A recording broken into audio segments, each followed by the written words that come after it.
Well, it's good to see everybody today. I want to start by thanking everybody for joining us last week for the very, very informative update from Director Manfred.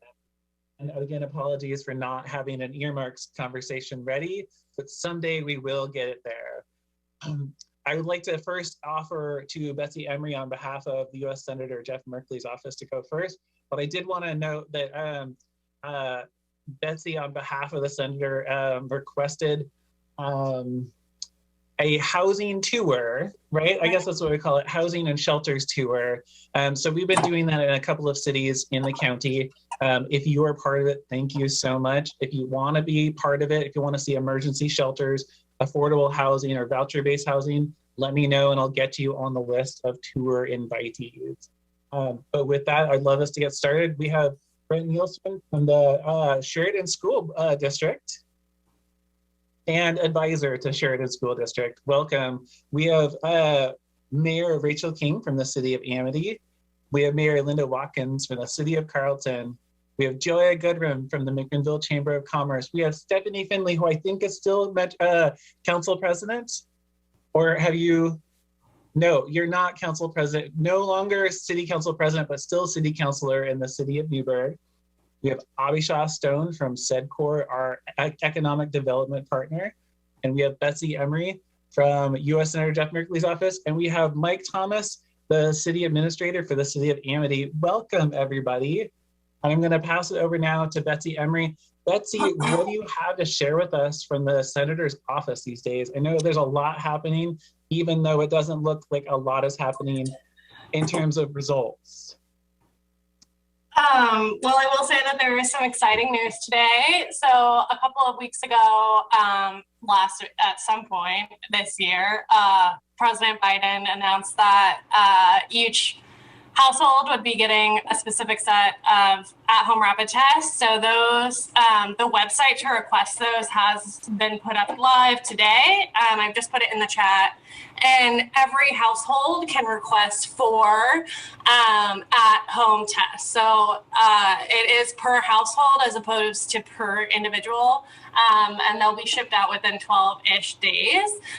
So if you'd like to request yours, go ahead and go to that email or that link rather, and you can do it pretty easily there with just a few clicks. I do have an email into my DC counterpart to get a pulse on how folks without addresses might be able to access these tests. In conversation with Polk County Commissioner, though, it does sound like tests are starting to flow out to public health departments and things like that through the stateside purchase that was announced a couple of weeks ago too. So hopefully testing capacity might get a little better in the coming weeks. We'll see. So that's one major piece on the COVID front. Another one I know that's come up in this conversation or in these meetings in the past is related to the insurance reimbursement that President Biden also announced. So I got some more intel about that. We did a deep dive on the guidance that was released, and essentially there are a couple of tricky nuances. So one, they'll reimburse up to 12 tests. So there's that, but the type of tests that they will reimburse for is somewhat specific. So they will reimburse for packages of 1. And that's important because a lot of the packages on the market are packages of 2. So that's something to keep in mind. And the other thing to keep in mind is that they will reimburse up to $12 per test. So that may or may not be the entire cost of the test. So something to keep in mind there. So those are 2 other pieces I wanted to share just because I know conversations have come up in this meeting.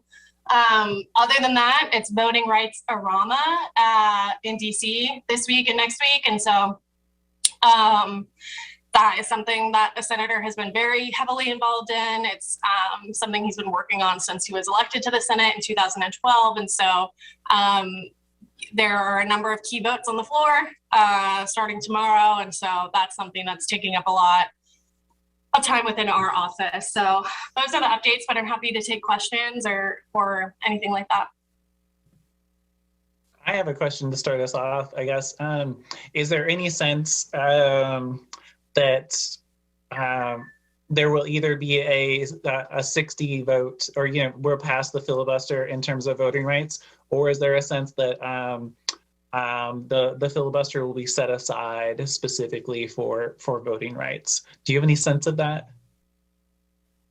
I think there's a number of different pathways that could move forward. So first and foremost, the House has passed a voting rights version of the John Lewis Act and the voting vote.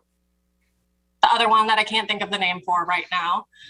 There's two voting rights bills that they passed to the Senate. And on Wednesday, I think, the Senate will vote. I guess there's a lot of like procedural stuff in this, but at the base is the Senate will vote of whether or not they want to sign those laws into action. They likely won't reach the 60 vote threshold. And then there will be a conversation about the filibuster. And I think there are a couple of different options on the table, one of which being restoring a talking filibuster, another one being kind of reinterpreting the rules of the Senate to provide more flexibility in what the vote threshold needs to be for a voting rights bill. So there's a lot of different pieces, and that's kind of my basic understanding of what's going on. That's super helpful to me, at least. It looks like Abisha has a question for you, and then I want to ask whether there's a phone number that people can call for test kits. And I just say that because it's amazing how even though I'm comfortable like logging onto a website, there's still people for whom it's a barrier. That's a good point. I'll ask. Okay, great. Thank you. And Abisha, sorry, I jumped in front of line there. Go for it. No problem. Good afternoon, everyone. Betsy, thank you for the update. We really appreciate having like a direct conduit to some of these conversations. I'm curious if you have any information that you can provide to our business and industry partners who are now getting some new direction on how to handle either COVID sick workers that are trying to come back to work, or and that's all around the amount of available testing, right? So some of the new suggested responses are for business partners to not request a negative COVID test to come back, but maybe there's some different requirements that they're trying to look at. So is there any additional information or direction on where they can find clarity on kind of how those things sit now, especially based on some recent rulings around the legalities of requiring testing? I do not know of that information, but I'm happy to reach out to DC and I can circle back with you directly with some information. I'm sure you're not the only one wondering that. So thank you for the flag. Thank you, Betsy. Awesome. Thank you, Abisha. Are there other questions for Betsy? All right. Thank you very much, Betsy, for keeping us updated and for pulling these questions back in. Really appreciate it. I'm going to go down now to Councilor Stephanie Findley, because we haven't seen her in a little while. Welcome. What would you like to share with the people here and the wider community about what's happening in Newberg? And I guess in the context of the fact that there's an election right now. Thank you. So this will be my last one because Elise Yarnell Holloman is our new council president. So she is going to take over for me, and we are excited and so happy to have her as council president. So that's exciting news. And really at this point, it feels like all of Newberg is really just spending today watching election results tonight. I think everyone is sort of just a little bit on pins and needles. So we are going to be in session for council tonight, probably when we start getting the first numbers on that. So certainly while we are a separate entity, things like this impact the council because it sort of sets the tenure for how things are going with elected officials and how constituents think we're doing. So stay tuned. I'm sure everybody will be watching closely, at least in Newberg and maybe elsewhere as well. We do have a council meeting tonight. There are a couple of really big things on the menu for tonight. One is that we're in the midst of redistricting our council seats. And so we are going to be seeing a few different options tonight, and we're going to be looking at where it looks like we're going for that redistricting. Newberg has had some major growth, and so there definitely will be new districts drawn. And so just figuring out what is the best to do. We in Newberg are a little bit different in that we represent districts, but we are elected at large. And so it really doesn't impact how somebody is elected. It more impacts how we serve our community in our districts. So, and how our community is being served by their counselors. So it'll be interesting to see that. We are also going to be discussing our next hiring process for the city manager, which, as most of you know, is a huge deal. As the CEO of our city, it's really important that we're doing a good hiring process and that we're making sure that we're finding the absolute best candidates, and then doing our due diligence to get someone in that office that will stick with us for a long time and help sort of guide us into the next steps. Another huge thing we're going to be talking about tonight is it is on the table to talk about purchasing water rights on the Willamette River for Newberg. And Newberg is in a tenuous spot with water anyway because of where our wells are located, which is across the river and actually in Polk County. And so we have some issues with what our water redundancy looks like. And so we're going to be talking about the possibility of purchasing those water rights tonight. And then we have an opening in District 4. Unfortunately, Bryce Cofield had to resign for personal reasons. We will miss him, but that leaves open District 4. And so we will have the discussion about what we will do with District 4, whether we will look to appoint someone in that district or if we will leave it open until election time, because that seat is up at the end of this year. So we will be talking about that. In some extra news, the library had to shut down. I know most people are going through the ups and downs of shutting down, opening up over COVID, and the library had to close for a little while, but we are back open now. Our first meeting in January was our very first hybrid meeting for City Council. It will remain to be seen if we will be able to continue to do that. We will still be on Zoom. So if people want to watch or be involved, they can still do that by Zoom. But we did have some city councilors in the room during our last meeting, and we'll see how that goes and whether or not that will continue for now. And then we are able to finally say that we have allocated some ARPA funds. The budget committee did that late last year, and ARPA funds are now starting to move into other hands, and we're starting to see the results of those. So we're very excited about that. And then a big shout out to our police department. They got the grant funds awarded for body-worn cameras. So look for body-worn cameras hopefully coming soon to the NDPD. So those are the big things happening right now. I have so many questions for you, but I'm sure that other people do too. All right, well, I'll jump in then. So first, I'm curious, how do you expect that money to be distributed, ARPA? Is it going mostly to internal work, or is it going to external? What are your priorities as a council? So we are doing an interesting process. We kind of switched how we were doing ARPA funds with the introduction of an interim city manager. So what we did is we got the entire budget committee together and we accepted proposal for ARPA funds. We've only done one round. We will do another round in February. So basically what happened is we had 12 proposals come in front of us and we did sort of ranked choice voting on those. And it was an interesting process. And I think we hammered out some of the bugs for the next time. But basically we were able to choose 8 of those 12. A lot of those, that first round did go to internal things. So there were things that we did, such as updating our system for our financials. We had been still doing all of like timesheets and things like that on paper. So we awarded some money so that we could sort of wander our way into the late 1900s, early 2000s with our financial stuff. So I think that was really important. And while it seems like it's just an internal thing, it also really benefits the community being able to do that. We do we do think that we will see more bids for those ARPA funds from outside of the city in the next round. We were able to award some funds to YCAP for their project that they are building, the turnkey project in McMinnville. So we did give some funds outside of the city, but this first round really kind of looked like hammering on some of those internal things that we really just have not had the budget for in the past, but we think will bring us at least closer to where we should be in some of those. And there were certainly things that got passed by that were internal.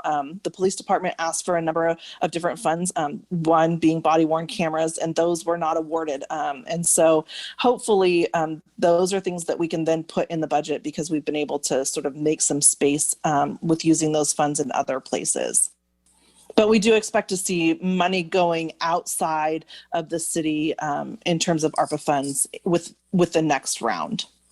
Okay, that's super helpful. And I will say we're in the middle of putting into place our new central finance software. So it's one of those things where it's slow, it's a lot of work, and in the end, it's like the best thing ever for responsibly using taxpayer dollars, right?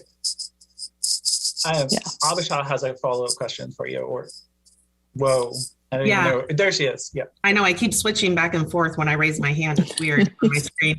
I just wanted to add some commentary to what Councillor Findley said. I think that looking at opportunities to improve processes and systems at the municipalities using these funds, which is an appropriate and assigned use of these funds, is really valuable because it creates efficiencies, right? And anyone that owns a business understands that you get the best value out of your employees when they have systems that allow them to be efficient and effective. And so I applaud the city of Newberg. I've been able to watch and see this process and see what the city of Newberg has done. And I think that any of our jurisdictions that are looking at making some of those significant improvements are wise to do so. And I know that the county has done so as well. And I just wanted to share that the economic development partners over at the city have also been working with me to contact some of our industry partners around some potential requests for ARPA support funding that are impactful to the community, right? So impactful to the workforce, impactful to the community. And I also want to celebrate that process because our industry partners are really looking for support in some areas where they're trying to find solutions for not just their employees, but for the community. So especially around affordable housing and childcare, those long-term impacts that don't necessarily look like direct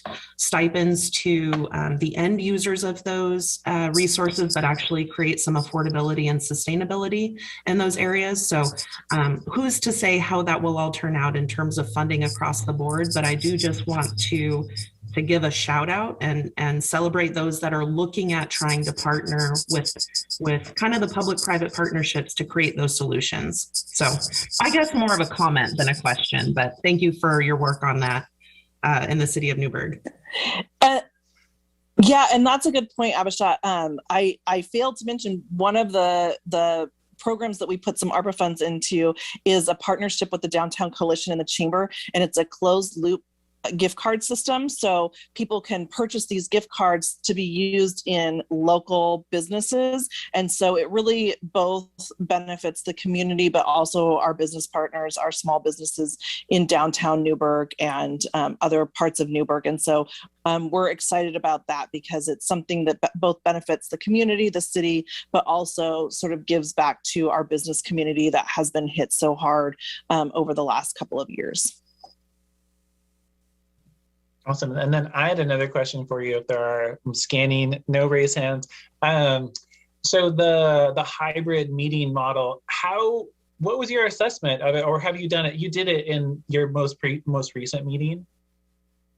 I'm just aware of, I will say, of the potential for power dynamics between those who are away and those who are present. So it's interesting you say that.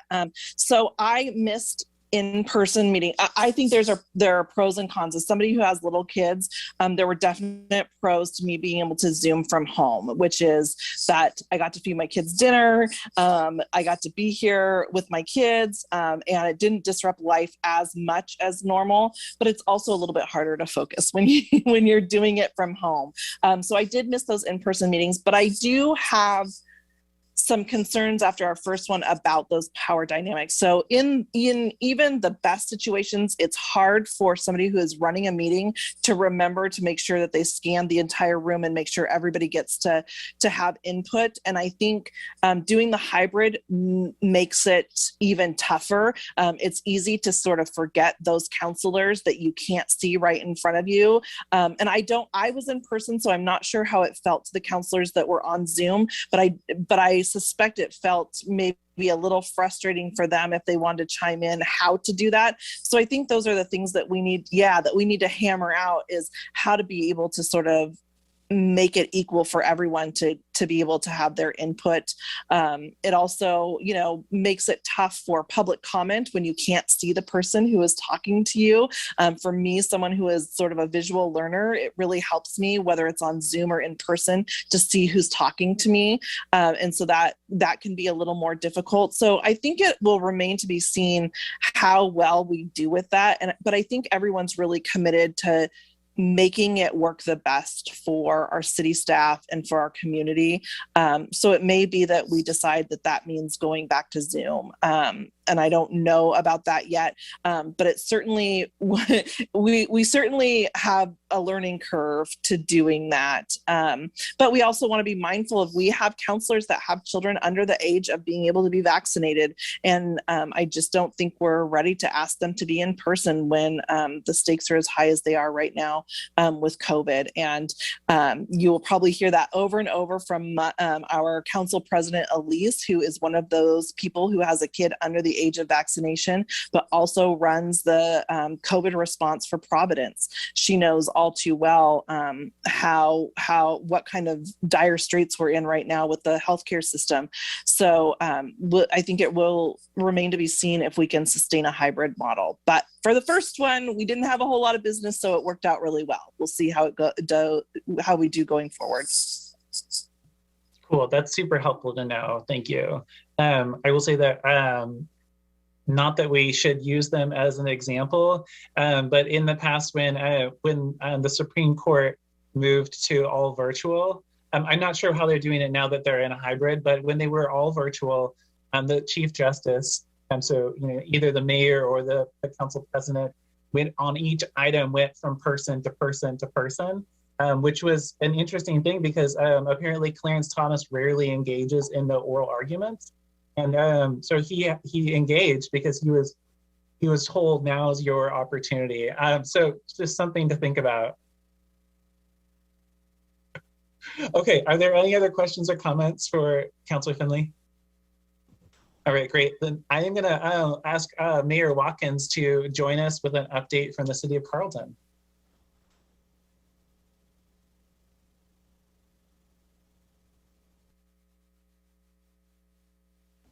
I was muted.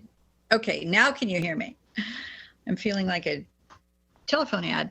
I wanted to echo and support Councilor Findley's comments about hybrid meetings, because we just had one at our last meeting, and I found myself, we only had one counselor that was online, but I did find myself having to remind myself to check in with him pretty regularly and make sure that he was getting his comments in. I think it's not that difficult, but it's something that we have to be really mindful of and make a conscious effort to remember it. So it doesn't seem like it's been a busy week, but when I was writing stuff down, I thought, well, we have been busy. Before I say anything else, thank you so much to our county commission.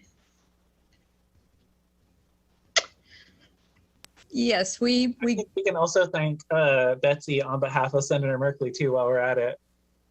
Yes, absolutely. And that was, we are just very, very grateful, and it makes a a big difference in how much money we're going to be looking at spending and borrowing for our sewer system repairs. So we really appreciate you guys so very much. Let's see, we've got an open house coming up on Saturday, this coming Saturday, that's going to, we'll see how it goes. This is the first showing for the public of the draft plans for our new civic building. So yeah, this has obviously been a huge battle, and it's been quite a contested operation. We've finally hit a point where we just could not do anything else but put in a new building. So we're doing this as a community open house. It will be in person.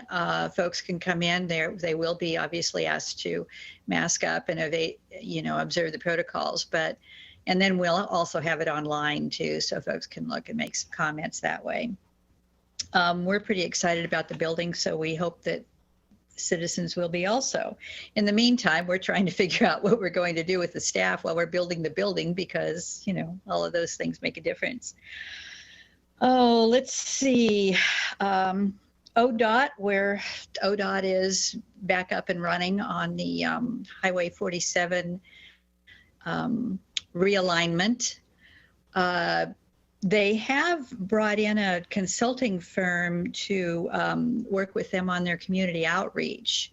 The irony of this particular consulting firm that they have contracted with is that we have actually contracted, we had previously, without, either of us knowing, we had previously contracted with this consulting firm to work with the city on redoing our comprehensive plan and our building and zoning codes. So hopefully this will be a good thing, and that we'll have, somebody that we all trust working with us to keep that going. In the meantime, ODOT is also starting the ADA, some of the ADA ramp replacements. And so we're going to be seeing that around and seeing that going on.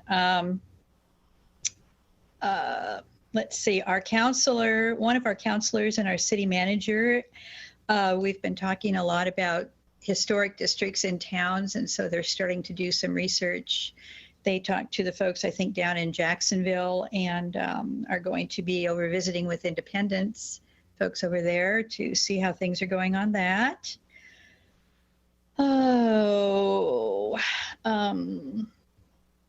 And we're working on some basic things, our mercury TMDL controls, trying to get folks involved in, what that's going to look like, and planning for annual goal setting. I mean, that's coming up here shortly too. So those are I think the main things that I thought of right off the bat. So any questions, comments?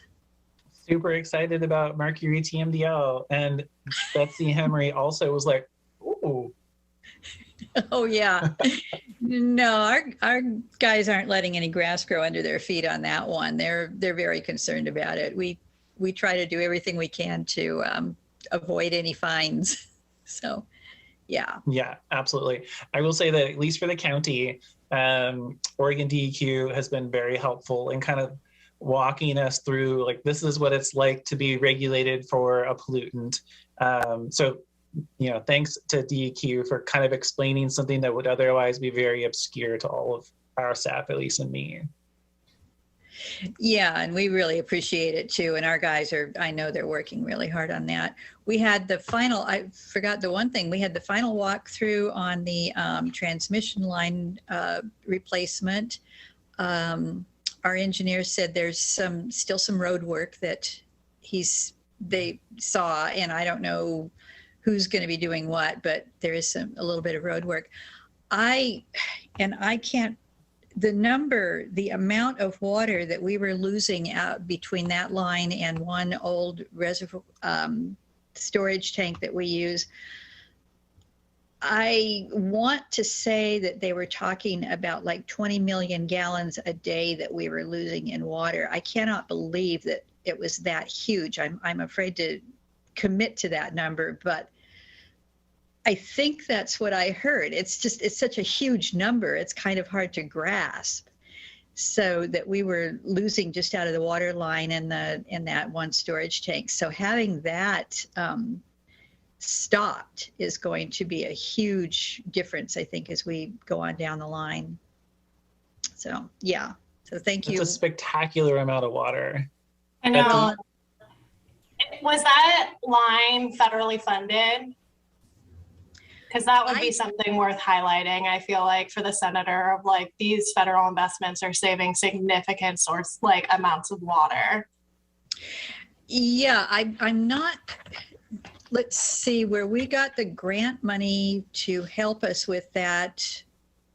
Let me check and see. Part of it, most of it, I think, came from state grant. A lot of it came from state grants, but I'm not sure if that was the entire amount. And I think we, because we reached out to a lot of areas for that money.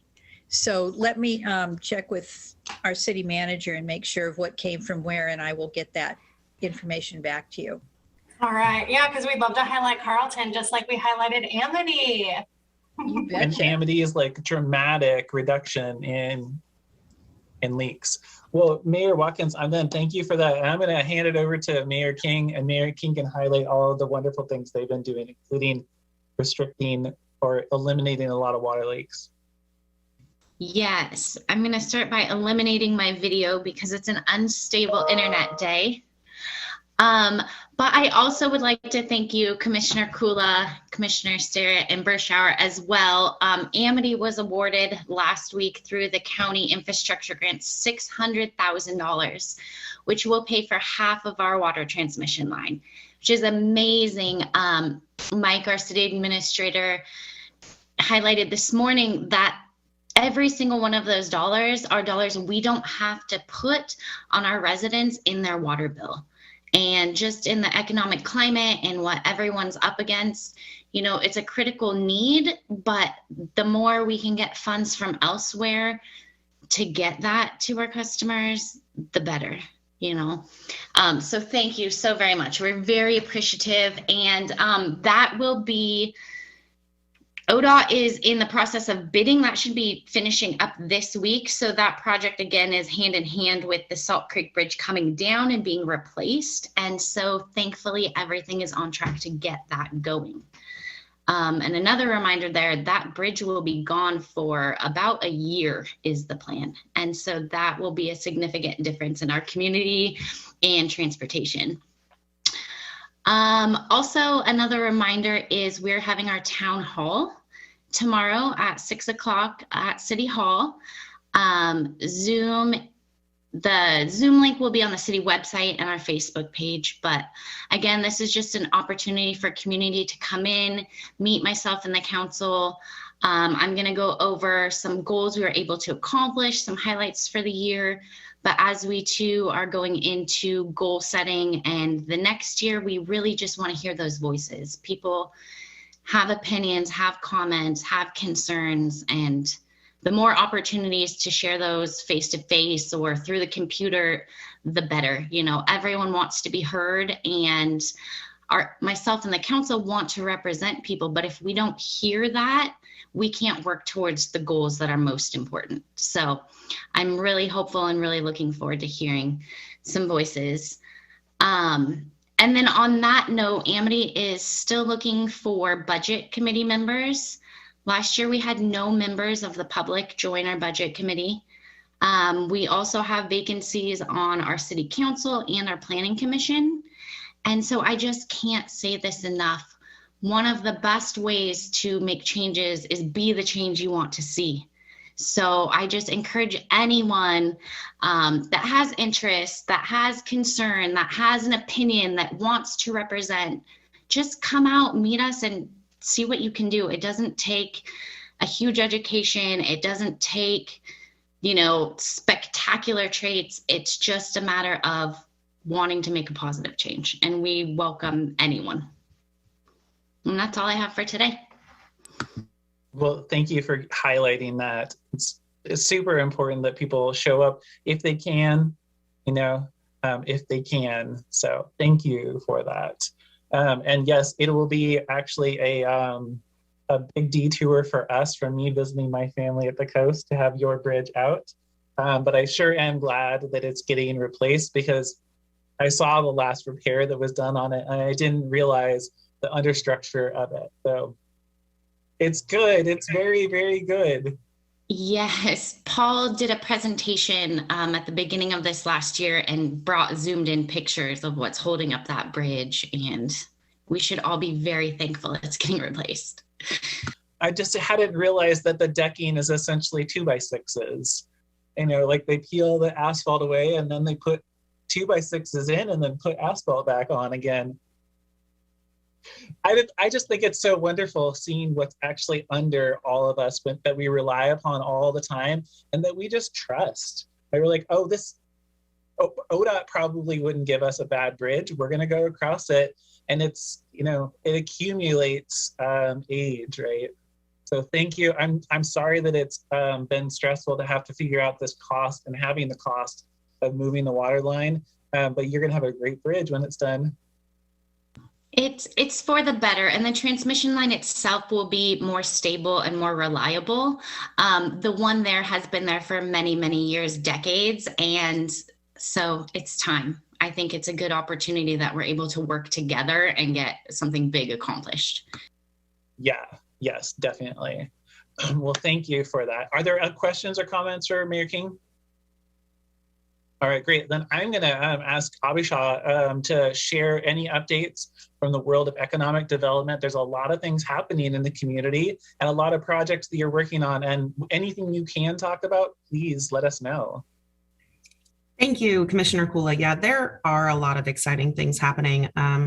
Our internal marketing coordinator recently interviewed all of the SEDCORE staff and was really reflecting on last year and, well, maybe the last 2 years, right? And kind of how the world has changed and how we see things going forward, and what are the positives that have come out of kind of this change of the way we think and work. And I think that there are a lot of positives that our industry partners are now trying to express in different ways. So, for example, right, the issues that folks have had with supply chain and increasing costs related to supply chain, increasing costs related to staffing requirements.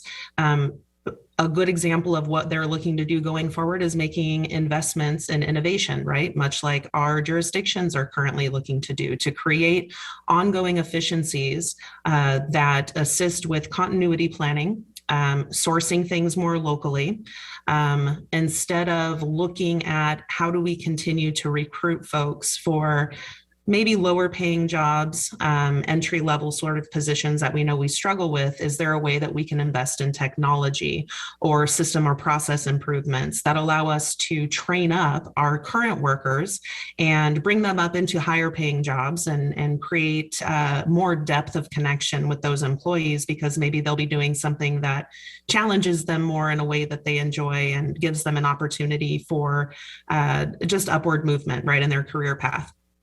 And certainly our industry partners have always had this in mind, but necessity is the mother of invention, and there's a greater sense of pressure on them to do that. So we continue to talk with our partners at the state, at the county, at the federal level, saying that if there is funding that is looking to support these businesses, these industries, instead of trying to quantify impact of investment by number of new employees that are added, we need to quantify this investment by number of employees that are skilled up, the increased wages of employees, and by helping businesses to innovate and to increase their technology base is a really good way to do that. Right. So we need to look. So they're looking at it differently and thinking about employees differently. Certainly, we hear from our state and federal partners that they also want to do the same thing, but need input from industries on what that looks like.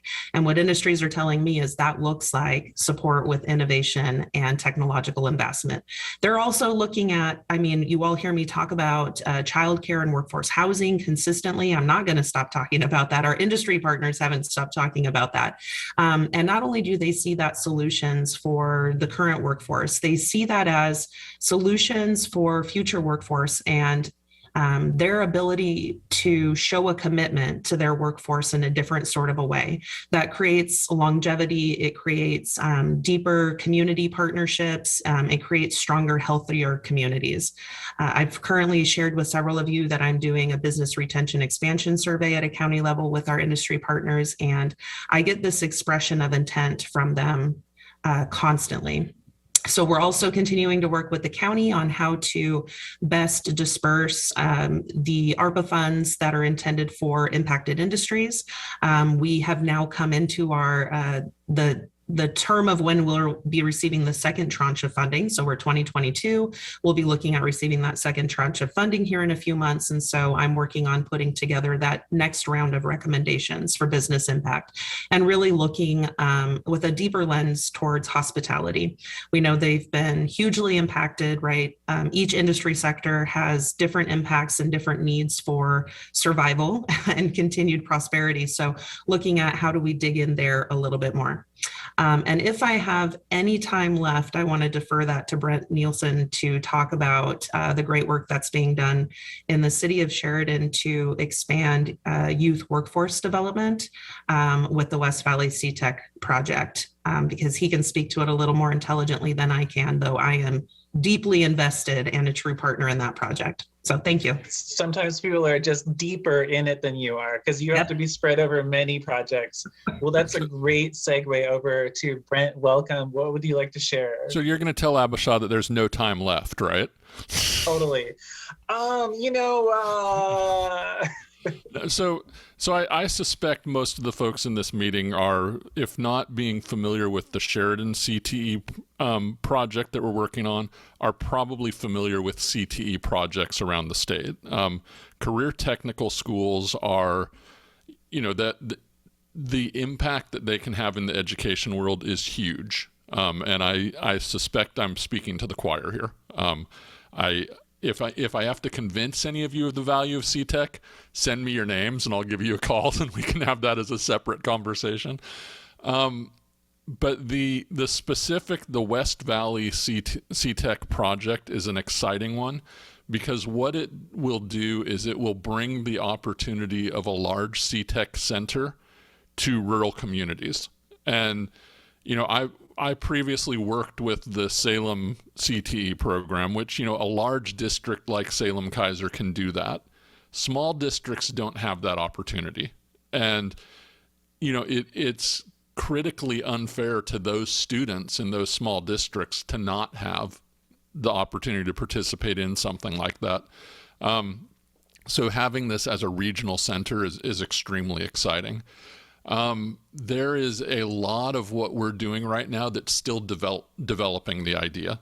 And so it's reaching out to people who would be supporters and saying, okay, what are the things that you think are critical for us to involve to make sure that this is a success for everyone. And that's an exciting process. I really enjoy that process of kind of gathering input from people. Right now we're working on putting together industry advisory committees, which will then be critical to helping us have employers look at what we're doing and make sure that we're keeping in sync. So there's a ton of exciting stuff going on. And like I said, I could probably take over your whole meeting for the next hour, and I don't want to do that. So are there any questions, maybe brief questions I can answer? Yeah, mayors, Betsy, councilors, Gioia is on here with us. So.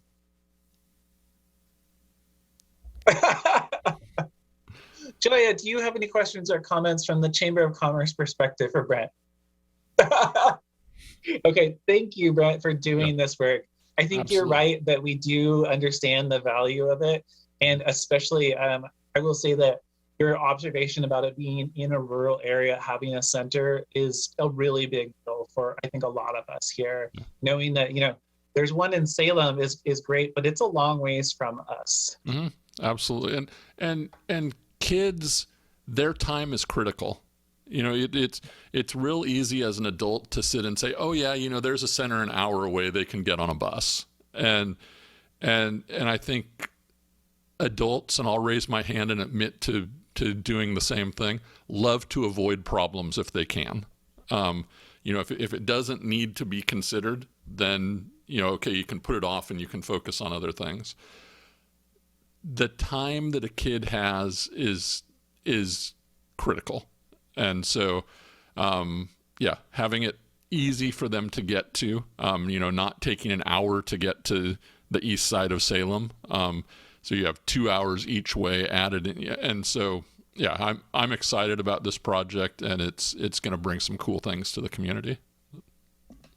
I also do want to say, Brett, I think it's really important that the content, the curriculum creation, the work that's done be more reflective of the community and local employers and local leaders, absolutely, like visions for the future workforce, right? Yeah, absolutely. And so we've been working with Abisha real closely to identify, one of the things that I think goes undersold. Yamhill County has 300 manufacturing companies, and a lot of people don't consider that. And so as we're putting together a manufacturing strand, we want to make sure that we're tapping into all of those manufacturers. As we're putting together an ag science strand, holy cow, it's the hotbed of agriculture. So we want to make sure that all of those voices are heard, because when someone will look at it a year from now and say, is this program successful? They'll be judging it based on what their expectations for it are. So if we can design it that way, we're ahead of the game. Yeah, that's a good point. Yamhill County is in the top 3 pretty consistently of largest number of manufacturing jobs, but by per capita, we rank as number 1 in terms of counties in the state of Oregon, number of manufacturing jobs. So that's really important. And I want to call out that our initial industry advisory committee, it was not hard to get industry partners to participate. Just to give a shout out to Forest River, Tectonics Tuning, Hampton Lumber, Adventist Health, they raced to the table to be a part of this advisory committee and to participate in this work. And I'm so grateful for that. And as Brent said, we're now creating individual strands, advisory committees for individual strands of education. So really exciting work that is engaging a lot of folks. And I'm looking at the screen here, City of Amity, City of Carlton. The superintendent, Dory Vickery in Sheridan, is definitely speaking with your superintendents as well. So thank you very much for having this group meeting and just, letting us all kind of marinate in each other's ideas. So. Yeah, thank you very much. Oh, Mayor King.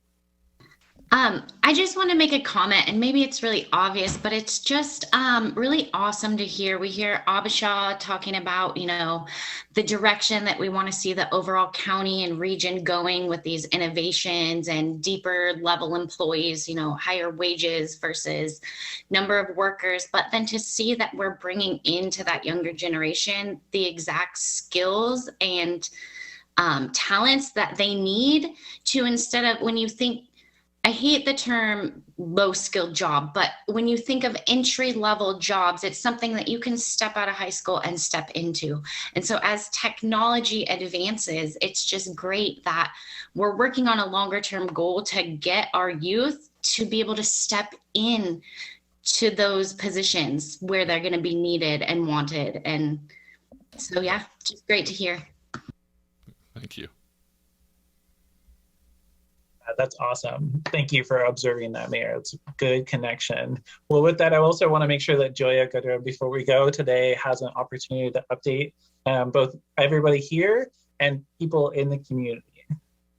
And I've asked, Gioia specifically asked me to get Superintendent Crockett here from the McMinnville School District, so I will remind her that we would love to have her present here. She's wonderful, wonderful woman and doing a fantastic job. I know she has a very difficult job. Let me say that. Anyway, we're really happy to have her in our community.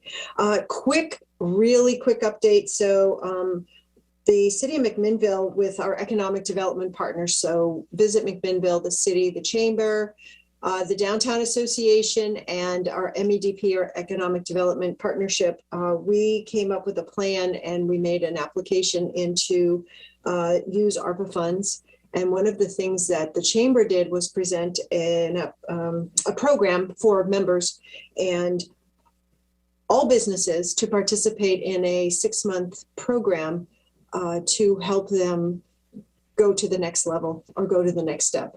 And so we'll be hopefully hearing about the use of those ARPA funds soon. And thank you for that information, whoever it was that posted it, the updated information, because that I think will help us understand when we might know what's going on with that, and hopefully we'll learn soon.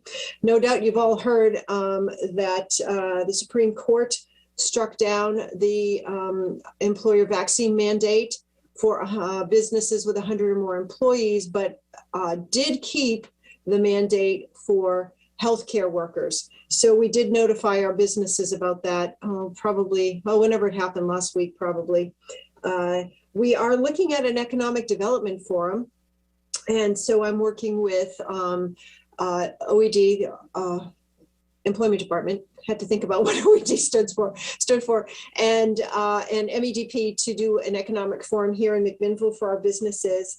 And I'm also looking at and I've talked to some of my colleagues at other chambers, where I would like to do a SBA program for all of our businesses across all of Yamhill County. So I'm working with them on that and contacting my colleagues in other chambers of commerce and downtown associations, et cetera, to bring as many people as we possibly can to the table to get this important information from SBA. And we launched a new member management system. And so we, the old one went away and we got a new one. And as you can imagine, technology isn't always our friend, and it's supposed to make our lives easier, but it doesn't always. But we're working our way through it, and I have the most amazing staff in the world because they all know how to do stuff, and I'm just like, I don't know how to do that. So I'm grateful for them. They are amazing, and I'm also grateful for all the wonderful members that we have here in our business community, because we have a strong, really strong business community, and a strong community because of that. So grateful. And it's so nice to meet and see all of you. I'm sorry I haven't been here in a while. And it's really nice, actually. Not kind of nice. It's very nice to be back. It's good to see you all. Anyway, that's my update. I don't know if you have any questions, but charge forward. Awesome. Thank you, Gioia. Are there questions for Gioia? All right. It's good to have you with us. Charlotte, it's good to have you with us. And I want to make sure Pat Evans from Turtledove Shelters is also with us, and he was a grant evaluator for the water and sewer projects. And I just want to check in, Pat, is there anything you'd like to update people with today? Well, I don't really have a lot. I think I'm muted. Let me unmute if it will work. I can hear you, but just very softly.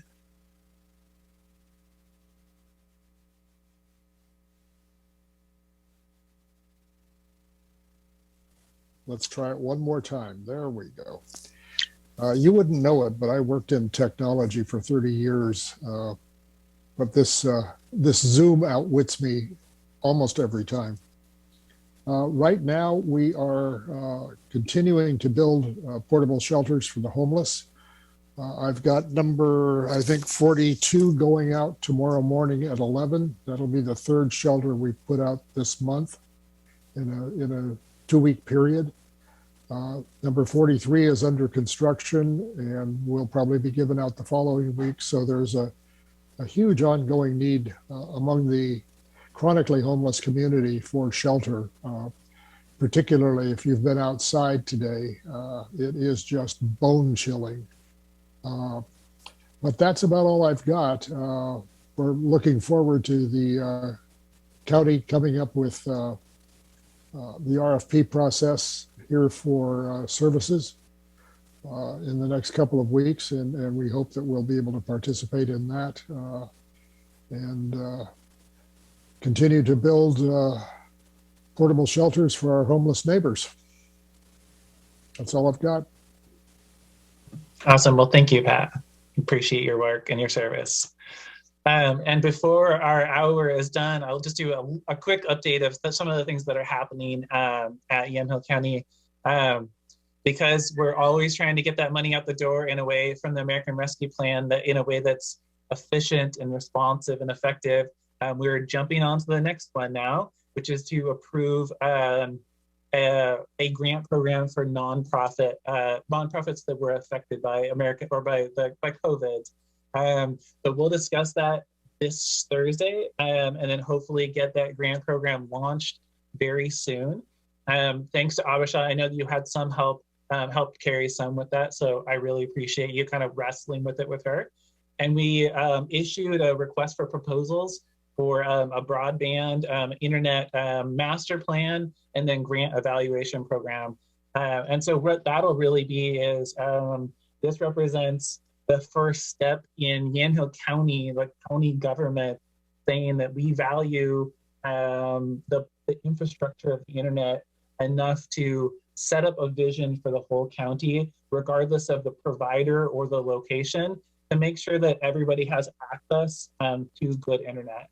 And the $3.2 million that we have available between our funding and the funding from the state will be just the very beginning of putting into play that kind of like initiating and getting going with the master plan. But it will likely be a program where we have a $100 million bill or perhaps more, and we go seeking funds through the federal and the state governments. Once we know this is where we want to put this, this is where we want to put this, this is how fast we want to have it over here.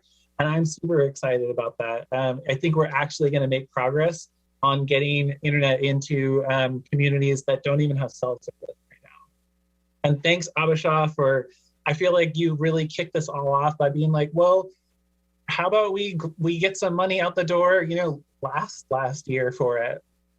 So thank you for that. And I'm happy to take questions too in the minute we have left. Mayor King. I just wanted to say, I'm really interested in how cities will be able to work with the county once that plan is in place, because I feel like it would be really beneficial if we were able to move forward with structure rather than just like what's next, and to be prepared. So just to let you know that I have interest, and I'd love to hear how we can work together.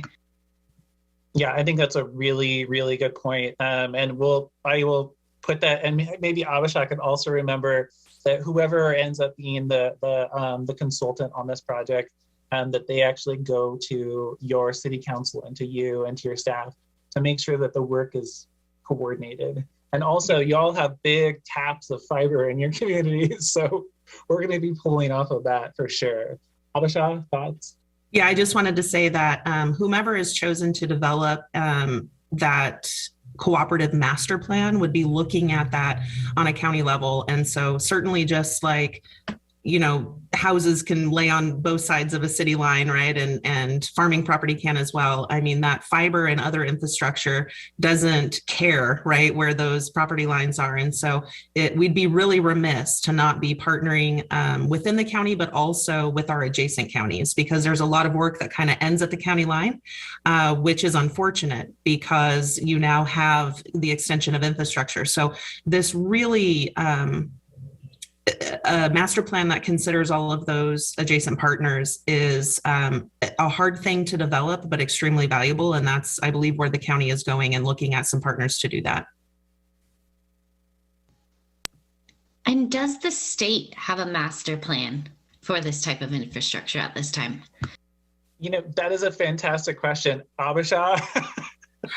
I've heard this question before, not that I'm aware of. And I think that these more localized master plans, as they get developed, the hope, right, the intention is that the state would have visibility at those local levels and kind of, play the puzzle game and connect everything together. But since they don't have jurisdictional authority over broadband, which is not actually considered a utility by state and federal definition, they more so are interested in trying to fund the projects like Yamhill County is undergoing at this point, but they do not have a statewide master plan. They have some data at a statewide level that can inform these master plans, but no. it would be nice, right, if there was a lot of that work done at a state level.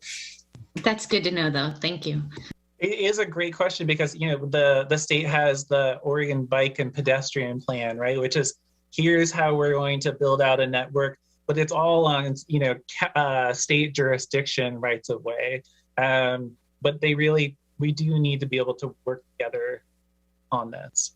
I really appreciated Abisha's comment about the neighboring counties because while we have interoperability with our emergency communications, for example, Washington County and Clackamas County have a totally different system for the emergency communications and dispatch. And likewise, things stop at the border. But reality is that our lives don't stop at the border.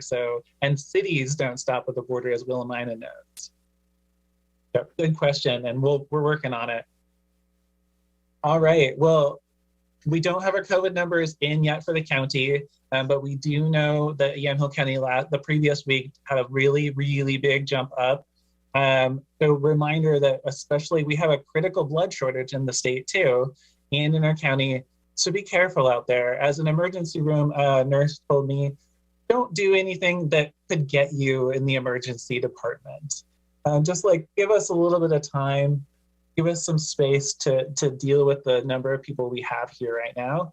And if the Omicron has proven to not, if you're boosted, Omicron, it looks like it's a very low risk in general. So remember to get boosted if you haven't. We're still fairly low. As a state, we have a high total vaccinated population with the 2 doses, but a fairly low boosted population. So take the opportunity if you can.